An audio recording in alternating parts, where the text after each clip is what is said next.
اما بعد فاعوذ باللہ من الشیطان الرجیم بسم اللہ الرحمن الرحیم قال تبارک و تعالی فی القرآن الکریم والفرقان الحمید واما بنعمت ربک فحدث آمنت باللہ صدق اللہ العظیم وصدق رسولہ النبی الامین الکریم ونحن علی ذلک لمن الشاہدین والشاکرین والحمد للہ رب العالمین۔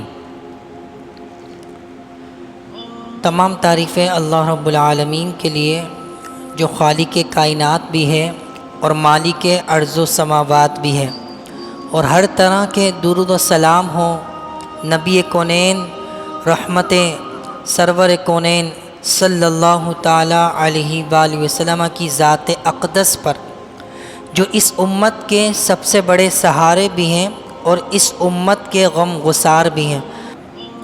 ربیع الاول شریف کا مبارک مہینہ ہمارے درمیان جلوہ فرما ہے۔ قرآن مجید میں اللہ تبارک و تعالیٰ نے جگہ بہ جگہ حضور صلی اللہ تعالیٰ علیہ وآلہ وسلم کے اوصاف کو بیان فرمایا۔ جو میں نے آیت کریمہ پڑھی ہے، اللہ کریم نے اس میں فرمایا کہ وَأَمَّا بِنِعْمَتِ رَبِّكَ فَحَدِّثْ، اور اپنے پروردگار کی نعمتوں کا خوب چرچا کرو۔ کس کا چرچا کرنا ہے؟ نعمتوں کا، جو اللہ تعالیٰ نے ہمیں نعمتیں عطا کی ہیں اس کا چرچا کرنا۔ تو اس سے پتہ یہ چلا بھئی کہاں لکھا ہوا ہے۔ اب یہ آج کل کیونکہ فرسٹ ربیع الاول شروع ہو گئی ہے تو یہ 4-5 کوسچن ہوں گے، کہاں لکھا ہوا ہے نا؟ چہرے بھی ڈاؤن ہو جائیں گے، بیٹری بھی ڈاؤن ہو جائے گی، طبیعت بھی خراب ہو جائے گی۔ کہاں لکھا ہوا ہے؟ صحیح ہے بھائی، پہلا سوال ہو گیا۔ دوسرا سوال بتائیے کس صحابی نے منایا تھا؟ تو دوسرا سوال ہو گیا۔ اچھا تیسرا بھی کر لیں حضرت، تیسرا یہ ہے کس صحابی نے اس انداز سے منایا تھا؟ کس انداز سے؟ جس انداز سے آپ لوگ منا رہے ہیں۔ کیسے؟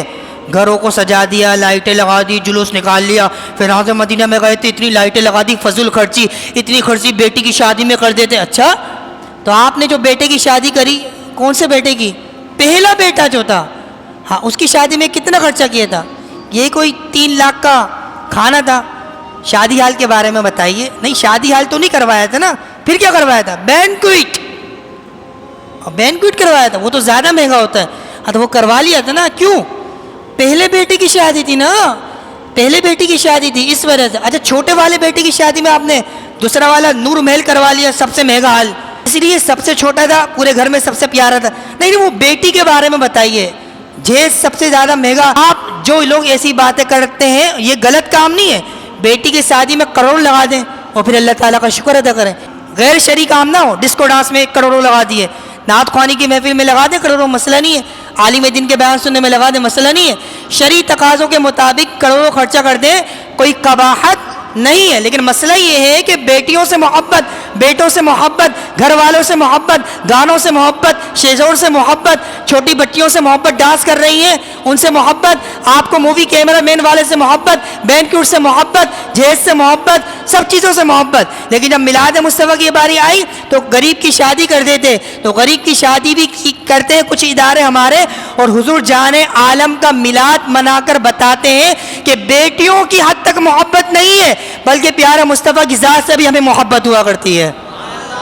یہ کہاں سے ثابت ہے؟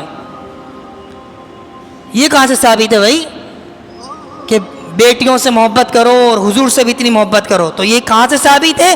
یہ قرآن مجید کے دوسرے پارے سے ثابت ہے۔ فرمایا کہ الذین آتیناہم الکتاب یعرفونہ کما یعرفون ابناءہم، جس کو تم نے انٹروڈکشن، جس کی تم نے پہچان ایسے بنانی ہے، جس کو تم نے دیکھنا ایسا ہے، زیارت ایسی کرنی ہے، جس طریقے سے تم اپنی اولاد سے محبت کرتے ہو اس سے بھی زیادہ اس نبی کی پہچان ایسے بنانی ہے کہ اس نبی کی زیادہ محبت دل میں بٹھانی ہے۔ دوسرے بارے میں اللہ تعالیٰ نے فرمایا اس نبی کو ایسے پہچانو جیسے اپنی اولاد کو پہچانتے ہو، کما یعرفون ابناہم، اس نبی کو ایسے پہچانو۔ تو یہ تو چند سوالات کے میں نے آپ کو جواب دے دیے کہ غریب کی بیٹی کی شادی اور میلاد مصطفیٰ پہ فضول خرچی۔ اب ایک اور کوسچن ذہن میں آتا ہے، اس کے بعد میں حدیث مبارکہ سنانا ہوں۔ صحابہ کرام نے میلاد کس طریقے سے منایا؟ صحابہ کرام نے میلاد کس طریقے سے منایا؟ اب بھائی یہ بڑا اہم کوشچن ہوتا ہے، صدیق اکبر کے دور میں 10 سال دور میں یہ میلاد آیا تو انہوں نے کیسے منایا؟ عمر فاروق اعظم کے دور میں اتنے سال آیا، انہوں نے کیسے منایا؟ تم کیا صحابہ کرام سے زیادہ عاشق رسول ہو گئے؟ نہیں، ہم ہو ہی نہیں سکتے، صحابہ کرام ہم سے زیادہ عاشق رسول تھے۔ کیوں؟ اگر صحابہ کرام کے دور مبارک میں یہ لائٹیں ہوتی تو وہ شاید ضرورات کو پورا کر کے اس کے علاوہ جتنے بھی یہ دیگر بینیفٹ ان کو ملتے ہیں وہ سارا خرچہ اس میں لگا دیتے۔ کیوں بھائی؟ یہ کہاں سے ثابت ہے؟ حضرت عروہ بن مسعود صلح حدیبیہ کے بعد فرماتے ہیں کہ میں بڑے بڑے جگہوں پر جاتا تھا، وزٹ کرتا تھا، محلات میں جاتا تھا، بادشاہوں کے دربار پہ جاتا تھا، میری جو ہے سمجھے ڈیوٹی لگی ہوئی تھی، میں بڑے بڑے محلات میں جاتا تھا۔ کون فرما رہے ہیں؟ حضرت عروہ بن مسعود کہتے ہیں بڑے بڑی جگہوں پر جاتا تھا، جیسے آج کل بہت سارے لوگ جاتے ہیں، اللہ تعالیٰ نے انہوں نے اعزاز عطا فرمایا، دنیا گھومتا تھا۔ حضرت آپ نے کیا دیکھا دنیا گھومتا تھا؟ کہ بڑے بڑے بادشاہ کے جو لوگ ہوتے تھے، وزیر، ان کے جو دیگر کام کرنے والے ماتحت ہوتے تھے، ان کے اندر میں نے ایک چیز دیکھی، اور حضور صلی اللہ تعالیٰ علیہ وآلہ وسلم کے صحابہ کرام میں ایک چیز دیکھی، پھر دونوں میں نے کمپیریزن کیا۔ کیا کیا؟ کہا کہ وہ بادشاہ جسے اللہ تعالیٰ نے دنیا کی ہر نعمت عطا فرمائی ہے، اپنے نوکروں کو، اپنے لوگوں کو سب کچھ وہ دے رہا ہوتا ہے، لیکن ان کے جو غلام ہوتے ہیں، ان کے جو وزیر ہوتے ہیں، وہ اس طریقے سے ان کا ادب نہیں کرتے۔ پھر آپ نے کمپیئر کیا کہا جس طریقے سے حضور علیہ الصلوۃ والسلام کے صحابہ کہ نبی پاک ابھی وضو خانے پر تشریف لے کر جاتے ہیں، صحابہ کرام کی لائن پہلے ہی بن جایا کرتی ہے کہ اب اس زمین پہ جو پانی گرے گا ہم گرنے نہیں دیں گے، بلکہ اس پانی کو ہاتھ میں اٹھا کر اپنے چہروں پہ مل لیں گے۔ تو اگر صحابہ کرام کے دور میں چائنا کی لائٹیں ہوتی تو پھر تو کسی عالم دین سے پوچھیے انہوں نے میلاد کیسے منانا تھا۔ اب نبی پاک صلی اللہ تعالیٰ علیہ وآلہ وسلم کا میلاد صحابہ کرام تو اس طریقے سے مناتے تھے۔ تو یہ جو سوال ہے کہ صحابہ کرام نے کیسا منایا، اس کا تو جواب ساری زندگی لگ جائے تو ہم دے نہیں سکیں گے کہ صحابہ کرام نے میلاد کیسا منایا۔ اور ایک بڑی اہم بات میں آپ کو بتا رہا ہوں، ایک اہم بات عرض کر رہا ہوں آپ سب کو کہ اس ربیع الاول میں 2 کام ہو سکتے ہیں۔ ایک تو یہ جتنے بھی میلاد پہ مصطفیٰ پہ سوال ہوتے ہیں ان سوالات کے جواب دینے میں ہم پورا مہینہ گزار دیں۔ دوسرا یہ کہ حضور علیہ الصلوۃ والسلام کی سیرت بتائیں کہ حضور کا اخلاق کیسا تھا، حضور کا کردار کیسا تھا، حضور کا بیٹیوں سے ملنے کا انداز کیسا تھا، حضور صلی اللہ تعالی وسلم بچوں کو آگے بڑھ کے سلام کرنے کا انداز کیسا تھا، حضور نے والد صاحب کے بارے میں کیا فرمایا، اللہ راضی تبھی ہوگا جب والد صاحب راضی ہوں گے۔ حضور نے والدہ کے مقام کیا بتایا کہ ماں کے قدموں کے نیچے اللہ تعالی نے جنت رکھ دی ہے۔ کیا تو یہ دوسرا والا کام کر لیں تو انشاءاللہ پہلے والے کام کو چھوڑ دیں گے ہم۔ اب حضور صلی اللہ تعالی وسلم کی سیرت سنیے۔ حضرت ثوبان رضی اللہ تعالیٰ عنہ صحابی رسول ہیں، وہ بڑے بیمار ہونا شروع ہو گئے۔ پیارے مصطفیٰ کریم علیہ السلام نے فرمایا کہ یہ جو میرا صحابی ہے حضرت ثوبان یہ اکثر بیمار ہونا شروع ہو گیا، وجہ کیا ہے؟ یا رسول اللہ پتہ نہیں کیوں بیمار ہوتے ہیں، سمجھ ہی نہیں آ رہا۔ حضور صلی اللہ تعالی وسلم نے انہیں دربار رسالت میں بلا کے حضور علیہ السلام نے پوچھا کہ تم بیمار ہو گئے ہو، ذہنی ٹینشن میں تم لگ رہے ہو، کیا بات ہے؟ حضور علیہ السلام بات کچھ بھی نہیں ہے، مجھے دنیاوی کوئی ٹینشن نہیں ہے، بچوں کی کوئی ٹینشن نہیں ہے، کسی بھی چیز کی کوئی ٹینشن نہیں ہے۔ حضور نے فرمایا تمہارے چہرے کی رنگت بتا رہی ہے کہ کوئی ٹینشن ہے تمہیں۔ پیارے مصطفیٰ کریم علیہ الصلوۃ والسلام سے عرض کرتے ہیں یا رسول اللہ بات یہ ہے جب آپ میری آنکھوں سے ادھر ادھر ہو جاتے ہیں نا تو مجھے سکون نہیں ملتا، اور جیسی آپ تشریف فرما ہوتے ہیں میرا دل بھی آپ کے نور سے منور ہو جاتا ہے، میری آنکھیں بھی آپ کے نور سے منور ہو جاتی ہیں۔ حضور دوسری بات بھی سن لیجئے، فرمائیے بات یہ ہے کہ اللہ تعالیٰ نے اگر کل میرے عمل کی وجہ سے مجھے جنت عطا فرما دی تو مجھے ایک غم ہے۔ حضور فرماتے ہیں کیا غم ہے؟ کہا اللہ تعالیٰ نے اگر مجھے جنت عطا فرما دی، قرآن پاک پڑھیے بہت ساری جنتیں، جنات عدن، جنات تجری، جنات المأوا، بہت ساری جنتیں۔ یا رسول اللہ اگر اللہ تعالیٰ نے اپنے کرم سے اور میرے عمل سے مجھے جنت عطا فرما دی، اب مجھے غم یہ لگا ہوا ہے اگر ایسی جنت میں نہ جاؤں جس میں آپ ہی نہ ہوں تو ایسی جنت کا کیا فائدہ؟ حضور علیہ السلام نے فرمایا کہ جو بندہ دنیا کے اندر جس سے محبت کرے گا قیامت کے دن اللہ تعالیٰ اس کا حشر بھی اسی کے ساتھ فرمائے گا۔ اب حضرت ابو ہریرہ رضی اللہ تعالیٰ عنہ فرماتے ارے ہم کیا میلاد منائیں گے، ہم یہ 12 13 30 32 لائٹیں لگا کے 12-13 جھنڈے لگا کے اور یہ ربیع النور شریف میں ہم کیا میلاد منائیں گے جو صحابہ کرام مناتے تھے. حضرت ابو ہریرہ رضی اللہ تعالیٰ عنہ فرماتے ہیں جب ہم راستے میں سے گزرتے تھے اور دیہاتی لوگ ہمارے سامنے آتے تھے تو دیہاتی لوگ ہم سے کہتے تھے کہ اگر تم نے حضور کو دیکھا ہے کہ آپ نے حضور علیہ الصلوۃ والسلام کو دیکھا ہے, تو حضرت ابو ہریرہ رضی اللہ تعالیٰ عنہ ان سے عرض کرتے تھے, توجہ ادھر رکھیے, ان سے عرض کرتے تھے ہاں ہاں ہم نے تو حضور کو مدینہ شریف میں دیکھا ہے, تو تم نے نہیں دیکھا حضور کو؟ ہاں نہیں ہم نے حضور کو نہیں دیکھا. اور پھر وہی والی بات کہ انہیں نہ دیکھا تو کس کام کی آنکھیں, کہ دیکھنے کی ساری باہر آنکھوں میں, بسا ہوا ہے کوئی گل ازار آنکھوں میں, کھلا ہے چاروں طرف لل ازار آنکھوں میں, یہ دل تڑپ کے کہیں آنکھوں میں نہ آ جائے کہ پھر رہا ہے کسی کا مزار آنکھوں میں. حضور کا چہرہ ہی ایسا تھا, ہے نا. کہا کہ ہم نے حضور کو نہیں دیکھا, ہم دور کے رہنے والے. کوئی بات نہیں, ہم تمہیں حضور کا حلیہ بتاتے ہیں کہ حضور کی آنکھیں ایسی تھی, حضور کا دہان مبارک ایسا تھا, حضور کی زلفیں ایسی تھی. کیسی تھی؟ امام فخر الدین رازی سے پوچھ لیتے ہیں جنہوں نے قرآن پاک کی تفسیر لکھی ہے, تفسیر کبیر. فرماتے ہیں اللہ تعالیٰ نے سورہ نشرہ سے پہلے ایک سورت کو نازل فرمایا. اس سورت کا نام کیا ہے؟ سورۃ الضحیٰ. اس میں فرمایا والضحیٰ, مجھے چہرے کی قسم, مجھے سورج کی قسم. آپ بتائیے نا سورج کی قسم کیا مطلب؟ فرمایا سورج کا مطلب چہرے مصطفیٰ کی قسم. اور دوسری آیت میں اللہ تعالیٰ نے فرمایا واللیل اذا سجا, مجھے رات کی اندھیری کی قسم. کیا مطلب؟ اللہ تعالیٰ کو رات کی اندھیری اتنی پسند آ رہی ہے.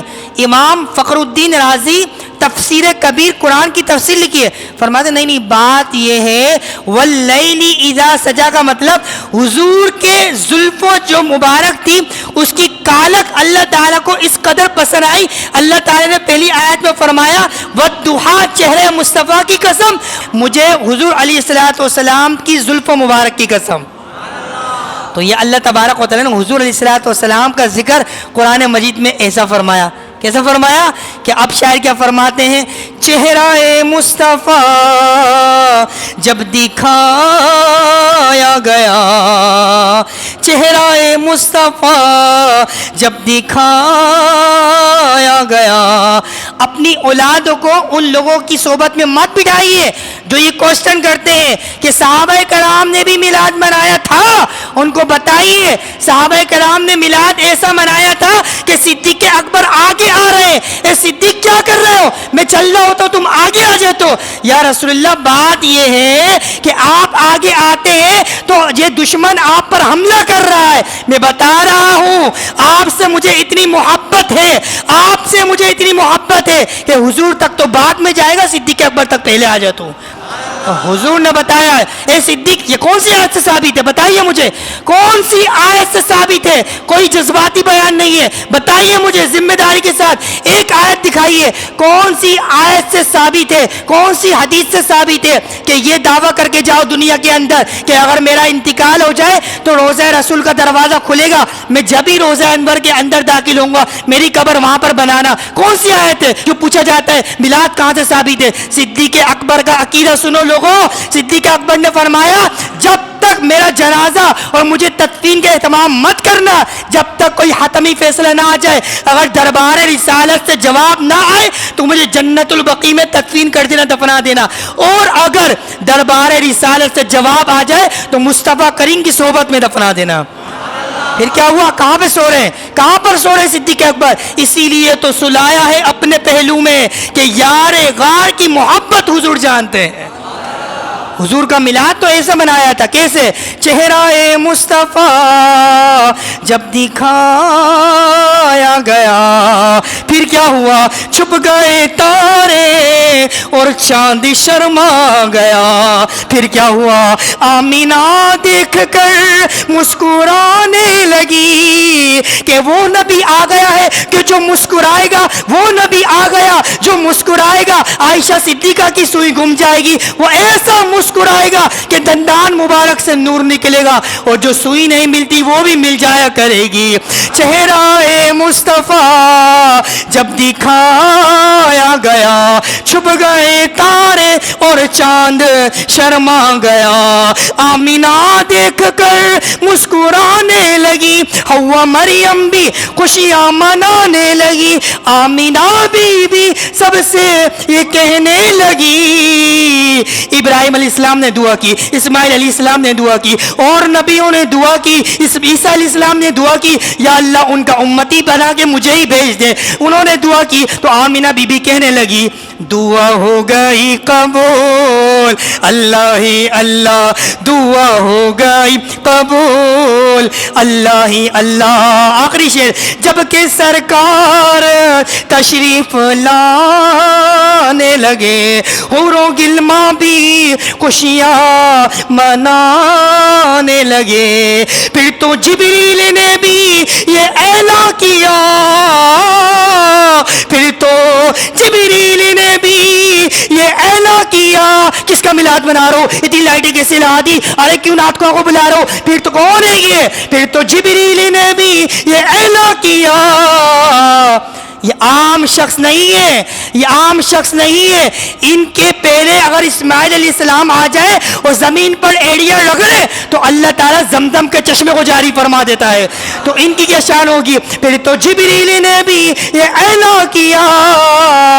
یہ عام بندے تھوڑی ہیں, یہ خدا کے ہیں رسول, اللہ ہی اللہ یہ خدا.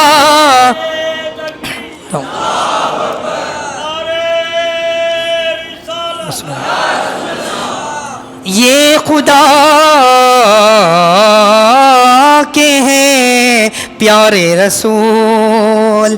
نیکسٹ فرائیڈے کو انشاءاللہ حضور کی سیرت بتائیں گے, حضور کی شہزادیاں شہزادے, اور انشاءاللہ آگے اللہ تعالیٰ سے دعا ہے عمل کرنے کی توفیق عطا فرمائے.